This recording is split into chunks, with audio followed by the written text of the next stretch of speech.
Today I'm going to share a video of the time I spent at the Nevada test site. They say everything there is still radioactive, but I'm calling BS to that. Don't go away.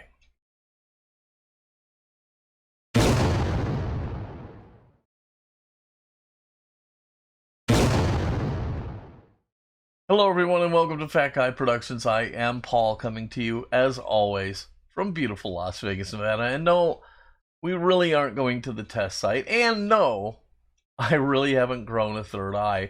I was just trying to trick you, and I'm pretty confident that you completely fell for it. You know, I know, looks like I have a third eye, but I don't.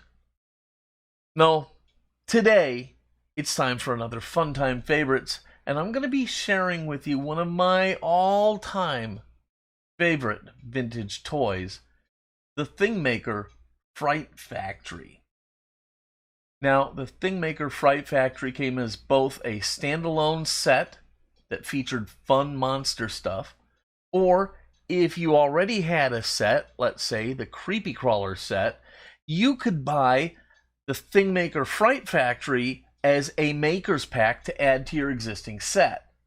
Today I'm going to show you my set, and we'll make some fun and creepy stuff. So let's get to it. Okay, so here it is, my Fright Factory Maker Pack, and I'm so excited to have this. This thing is the best. It is a Maker Pack, and it has glow-in-the-dark features, and it's only to be used with the Thingmaker. And like I said, it's the Maker Pack, which means it doesn't have the Thingmaker oven in here, and it says it right there, heating unit not included. Now, that doesn't matter to me. I actually have two of them. So this is my second one, because I actually bought a second Fright Factory, but it was in such bad condition I salvaged what I could, sold off the rest, and then just kept the Maker Pack that I have here. So anyhow, but this is meant to be an add-on to an original, let's say a Creepy Crawler set or a Creeple People set or whatever you might have originally. This just adds on some of the goop, the molds, the materials that you need to make scary elements. Now, a cool piece of trivia about the Fright Factory, on the cover, and he's cut off in this box, but the lower left-hand kid there, if you could see his whole face, he's very, very familiar. Somebody you know even today. I'm going to give you a hint. He's married to Goldie Hawn. Yep. You know who it is? If you know, put it in the comments down below. I won't spoil it. Anyhow, that kid's been around for a long time. So here's inside the box, and everything is here. Now you'll notice that the styrofoam is chewed up, and that's not uncommon for these sets, because the goop somehow reacts with the styrofoam and melts it. Anyhow, I had a bag full of little parts. I got hair and pins, and I got the tongs. This is the insert for the Shrunken Head. Here's the original manuals, and look at this right here. This is pretty cool. It's an order form for more stuff. I should fill this out, seriously. I should fill this out and mail it in and see what happens. What do you think? Another thing you can put in the comments, if I should fill this out and mail it in and see if they send me anything.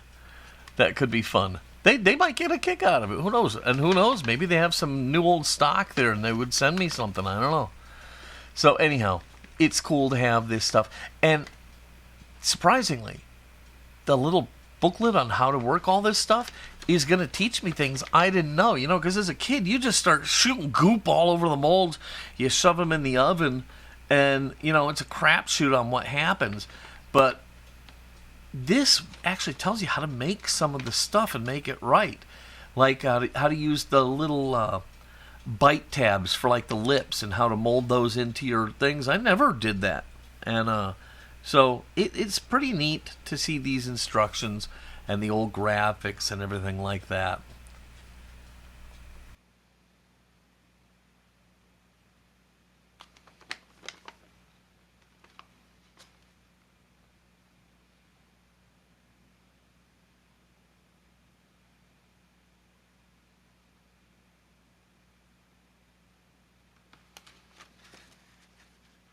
I want you to fully understand just how much I do love you guys.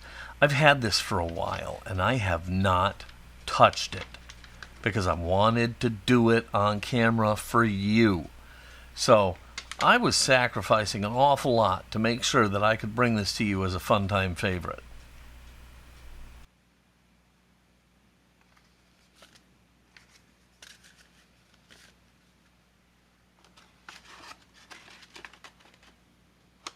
Now, these are original bottles of goop, and there's still goop in there.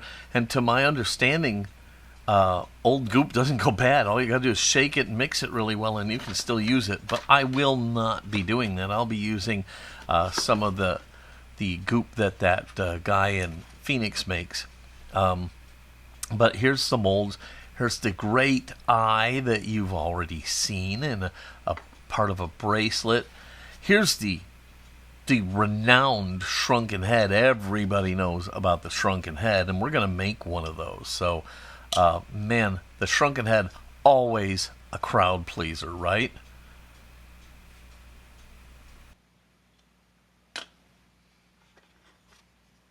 So here are the lips and the little pegs that you put in the back of them. I've never used those, but I will today, and I'm going to make some lips, which I'm going to scare my wife with. Here's the bone for your nose and the scar and some fangs and crooked teeth. Here's just a pair of plain old fangs and the fingernail. The fingernail is awesome. It really is. Now, I am already mustachioed, so I don't need that, but I could always use a really gross tongue, so that's fun. And then here's one of the all-time favorites ever, the skeleton mold. And that's going to be one of the first things we're going to make, a glow-in-the-dark skeleton. So there it is. Yeah, the styrofoam's not great, but the cover is wonderful. Everything is here, and I'm ready to go ahead and make some fun stuff. So here is the thing maker, and that is just this little oven unit. And I do have two of them, one in my creepy crawler set and then this spare one. And like I said, a thing maker is the oven. Creepy crawlers or the Fright Factory, those are the sets.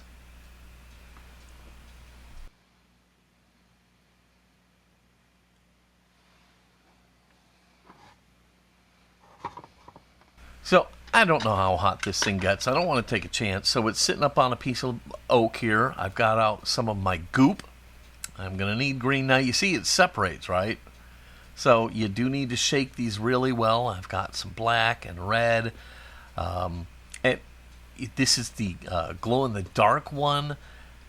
Some white. You know, and you can still buy goop. That's the best thing about all of this, is that you can still buy goop. So you can get yourself a vintage set and play with it, because you can still buy goop. I'll put a link to that guy's page in the description so that you can buy goop if you want to play with your thing maker set. Alright, so I've got everything plugged in, and I'm just waiting for the thing maker oven to get up to temperature, and then we can start to make a skeleton.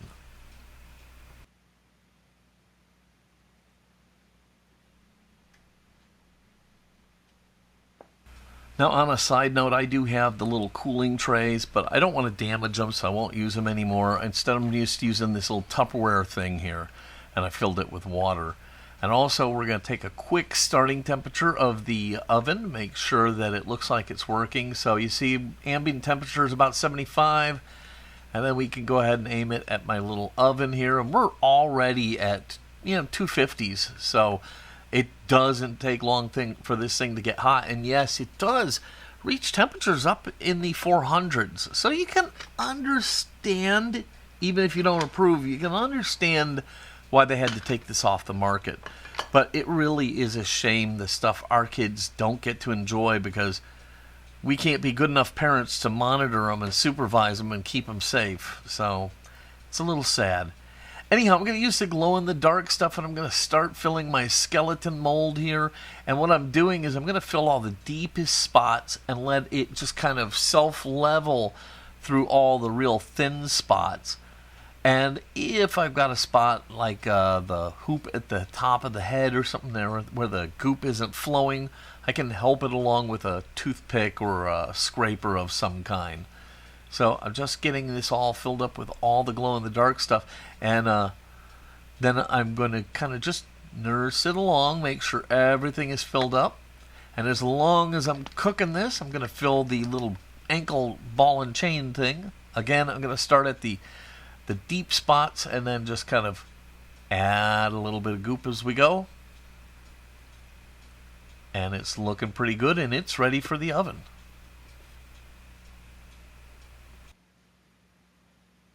Now, yes, I am speeding this up for, our sanity's sake.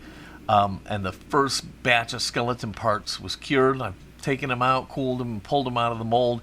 And now the clever thing here to save space, they only made one arm and one leg, so you have to run it through again to get both arms and legs. So that's what I'm getting ready to do. And also, I needed the little connector pins, and I didn't make any of those in the first pass. But here's the skeleton's torso. It's ready to go. And I'm going to make a little bit of extra chain here just for fun. But yeah, so, hey, fill it all up, cook it.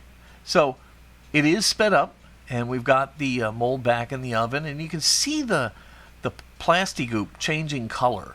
And that's one way that you know that it's good.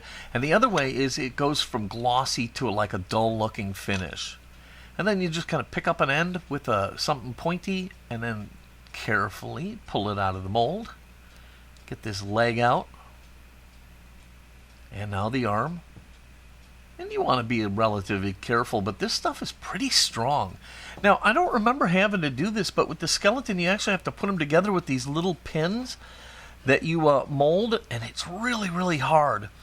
I found the best way to do this is to put a little pair of tweezers through the hole, use the tweezers to stretch that out, and then grab the little pin and pull it through the hole. That's what works best.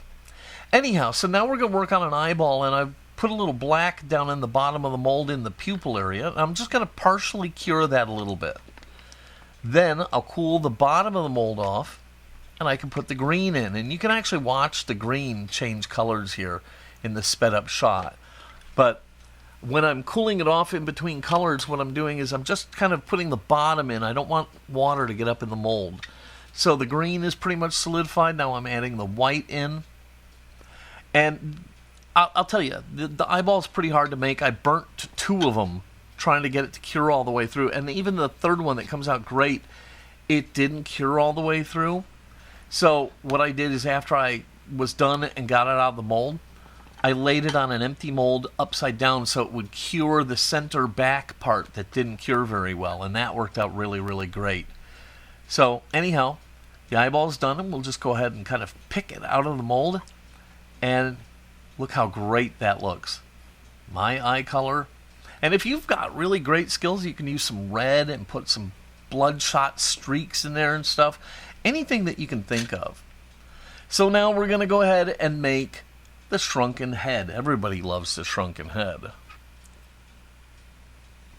Using the black and a toothpick, I'm just kind of filling in the stitches across the Shrunken Head's mouth.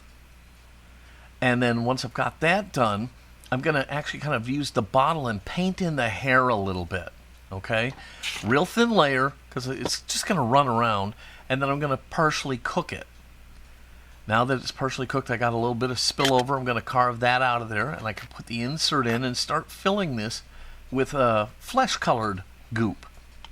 Now what I did is I put a bunch of goop in here, and I let it sit by itself for a while to make sure it had a good chance to flow down. Then I went back and filled it the rest of the way to the top. And after cooking, surprisingly enough, getting it out of the mold was tough, man. It didn't want to let go of the ghost. I used a little screwdriver, got it out, pulled it off, and it came out phenomenal.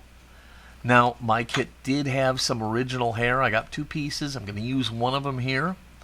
And it's held together with a little metal clip. And then you take another little rubbery, pokey thing that you make, and you use that to connect the hair to your shrunken head.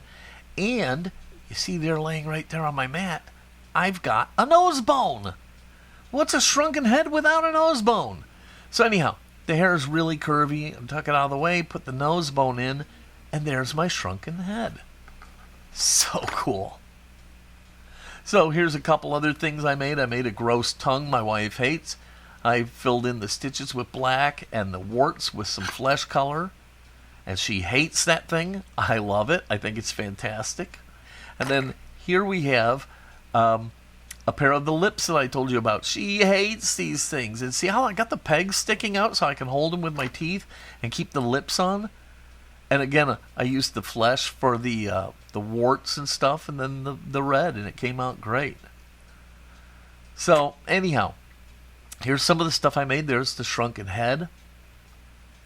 There's those lips that my wife cannot stand. Here's some great teeth. Fantastic stuff. This is so fun. I love the fingernail. Oh my gosh. I could make plenty of them. They're so gross. Especially you use that glowing stuff for the fingernail part, and it looks nail colored. It's great. I love it. What else we got? We got my nose bone. Yes, and it just kind of hooks on your nose hole. And there's my skeleton. Creepy with his little thing there. And doo-dee-doo-dee-doo-dee-doo. Yeah, doo-dee-doo-dee-doo-dee-doo-dee-doo. I'm a glow-in-the-dark skeleton.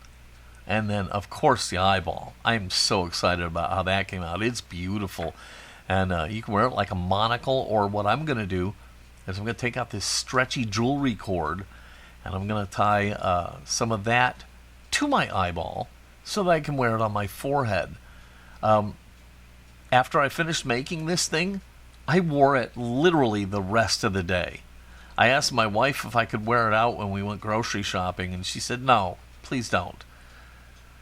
She was kind of being a buzzkill. That's why I'm going to have to get her with some of my scary accoutrements. So anyhow, I basically just tied the stretchy string there, and that's all it took.